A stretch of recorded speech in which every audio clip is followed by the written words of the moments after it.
Olá, meus amores! Tudo bem com vocês? Preparados para mais um dia de aula? Nossa aula hoje será de História do Ceará e vamos dar continuidade ao nosso conteúdo. Vamos lá, dar início à nossa aula de hoje. Façam a agenda 15/9/2020. Disciplina História do Ceará. Conteúdo: nós veremos os capítulos 7, 8 e 9.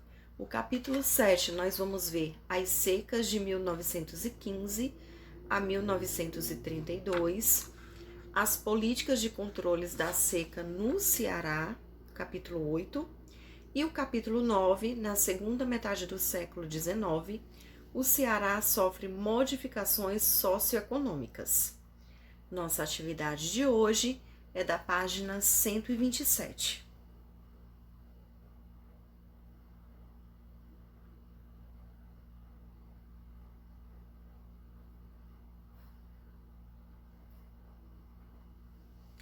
As secas de 1915 a 1932.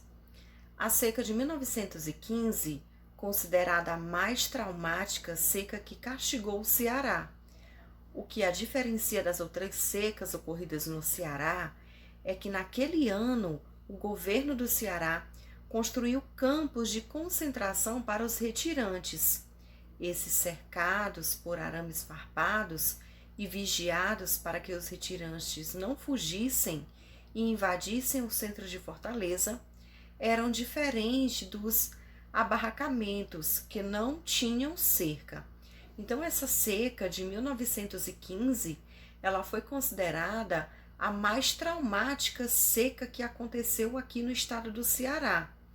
E a diferença das outras secas ocorridas no Ceará é que naquele ano o governo do Ceará ele construiu campos de concentração para os retirantes. Quem eram os retirantes?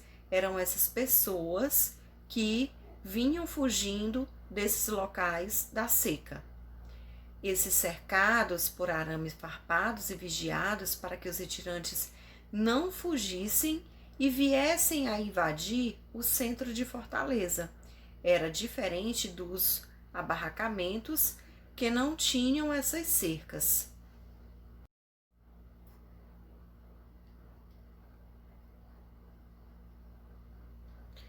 Os municípios mais atingidos pela estiagem foram Crato, Ipu, Quixaramubim, Cariús e Senador Pompeu. Lá foram construídos campos de concentração na seca de 1932, com o objetivo de evitar a entrada dos retirantes em Fortaleza. Os retirantes começaram a agir e mostrar que não eram submissos às pessoas que os ajudavam e começaram a fazer exigências de transporte gratuito para ir a Fortaleza. Os retirantes passaram a saquear feiras, o que causou receio na população. Então o governo, vendo que não controlaria mais os retirantes, criou frentes de serviços, bolsões contra as secas e campos de trabalho na tentativa de permanecer controlando os sertanejos. Então, esses retirantes começaram a passar muitas necessidades e eles passaram a saquear as feiras, o que causou muito receio em toda a população. Então, diante dessa situação, o que foi que o governo fez? O governo ele criou frentes de serviços. Ele começou a dar bolsões contra a seca, ou seja, ele começou a passar a ajudar a esses sertanejos e criou também campos de trabalho na tentativa de permanecer controlando esses sertanejos. E agora vamos ver as políticas de controle da seca no Ceará. A natureza rebelde das terras cearenses foi reestudada. Afinal de contas, o território do Ceará não é só seca. O território cearense, inserido no conteúdo físico do semiárido nordestino, apresenta uma série de condições naturais que, se exploradas adequadamente, poderão proporcionar resultados positivos dentro da política de convivência com o fenômeno das secas. O primeiro passo é compreender a sua natureza e identificar com clareza os diversos elementos que interferem nessa época do planeta, de modo que possa estabelecer soluções mais permanentes. Então, a natureza rebelde dessas terras cearenses, ela teve que ser reestudada. Afinal de contas, no Ceará não existe só seca. E o território cearense foi inserido no conteúdo físico do semiárido nordestino, que apresenta uma série de condições naturais que, se elas forem exploradas adequadamente, elas poderão proporcionar resultados positivos.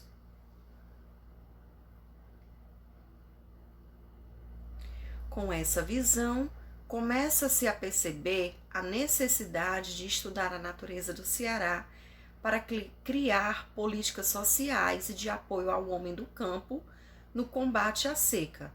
Atualmente, várias são as ações nesse sentido, como construção de poços subterrâneos, barragens, como é o caso do Castanhão, e transposição de bacias, além do Bolsa Família, Garantia Safra, Bolsa Estiagem, Carros-Pipas e a construção de cisternas. Então, essas medidas, elas foram tomadas pensando, elas foram reestudadas, então essas medidas, elas foram tomadas pensando nas secas que já aconteceram para trás, como a construção de barragens para acumular água, a construção de cisternas nas residências das pessoas para acumular água da chuva, para que essas pessoas não fiquem mais sem água, a transposição de bacias, além do Bolsa Família, que ajuda diversas famílias mais carentes, também tem a Garantia Safra e o Bolsa Estiagem. Entretanto, todas essas ações ainda não beneficiou a maioria. O Ceará mudou a feição, mas ainda não foi suficiente para melhorar a vida na maioria da população que vivem nos sertões do Ceará. Então, essas medidas, elas foram criadas para melhorar a vida da população, das pessoas que vivem nos sertões do Ceará, aonde eles convivem com a seca e com a estiagem.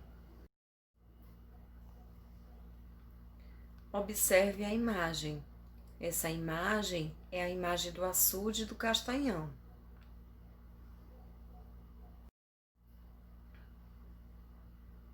E agora vamos ver, na segunda metade do século XIX, o Ceará sofre modificações socioeconômicas.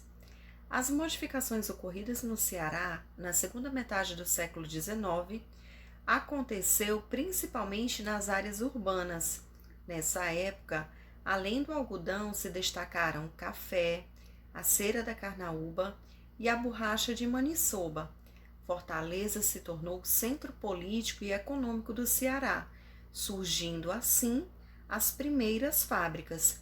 Então, essas modificações que aconteceram no Ceará aconteceu na segunda metade do século XIX e aconteceu principalmente nas áreas urbanas, que naquela época, além do algodão já ser um destaque, se destacaram também o café, a cera da carnaúba e a borracha de maniçoba. Então, Fortaleza se tornou o centro político econômico do Ceará, surgindo assim as primeiras fábricas.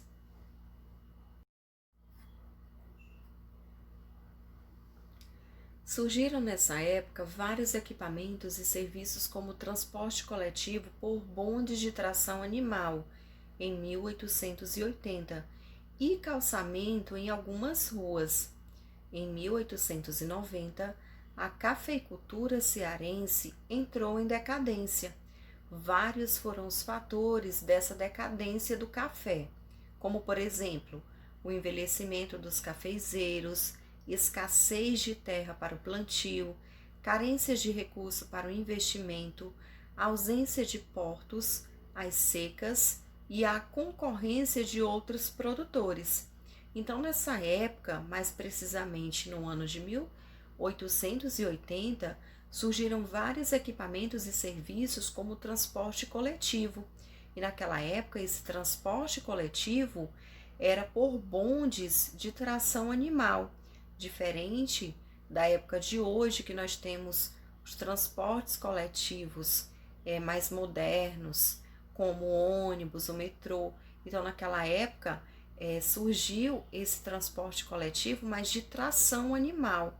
E nem todas as ruas tinham calçamento. Hoje, nossas ruas são asfaltadas. Então, naquela época, nem todas as ruas existiam calçamentos. Então, em 1890, o café entrou em decadência e vários foram os fatores para que o café entrasse em decadência. Quais foram elas? O envelhecimento dos cafezeiros, a escassez de terra para o plantio, carências de recursos para o investimento, a ausência de portos, as secas e até a concorrência de outros produtores.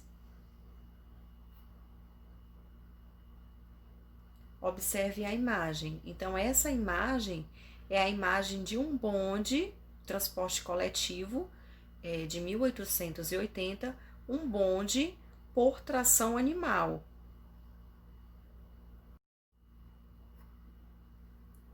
E agora vamos praticar nossa atividade de hoje, é da página 127, pesquisando para aprender mais. O que vocês vão fazer na página 127? Pesquise sobre um escritor cearense que retrate as secas no Ceará. Então, vocês vão pesquisar sobre esse escritor cearense que retrate essas secas no Ceará, tá bom? Vocês vão fazer essa pesquisa no caderninho de vocês. Meus amores, nossa aula chegou ao fim. Eu espero que vocês tenham gostado. Mais uma vez, muito obrigada pela atenção de vocês e até a próxima aula.